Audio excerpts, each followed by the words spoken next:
പൗരന്റെ മൗലിക അവകാശത്തെ ഹനിക്കുന്ന രീതിയിലുള്ള വോട്ടർ പട്ടിക തീവ്ര പുനഃപരിശോധന അഥവാ സ്പെഷ്യൽ സമ്മറി റിവിഷൻ നടപടിയിൽ നിന്ന് തിരഞ്ഞെടുപ്പ് കമ്മീഷൻ പിന്മാറണമെന്ന് കേരള നിയമസഭ ഒറ്റക്കെട്ടായി ആവശ്യപ്പെട്ടു. ഈ വിഷയത്തിൽ മുഖ്യമന്ത്രി പിണറായി വിജയൻ അവതരിപ്പിച്ച പ്രമേയം സഭ ഏകകണ്ഠമായി അംഗീകരിച്ചത് ജനാധിപത്യപരമായ അവകാശ സംരക്ഷണത്തിനായുള്ള സംസ്ഥാനത്തിന്റെ ശക്തമായ നിലപാടിനെയാണ് സൂചിപ്പിക്കുന്നത്.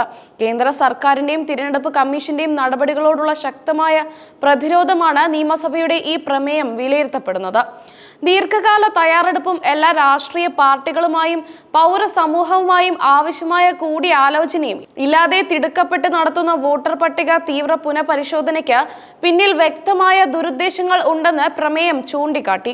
പൗരത്തെ മതാധിഷ്ഠിതമാക്കുന്ന പൗരത്വ ഭേദഗതി നിയമം രാജ്യത്ത് നടപ്പാക്കാനുള്ള ശ്രമത്തിന്റെ ഭാഗമായി അതിന് മുന്നോടിയായി ചില വിഭാഗം പൗരന്മാരെ വോട്ടർ പട്ടികയിൽ നിന്ന് പുറന്തള്ളാനുള്ള ശ്രമമാണ് ഇതിന് പിന്നിലെന്ന ഗുരുതരമായ ആരോപണമാണ് നിയമസഭ ഉയർത്തിയത്.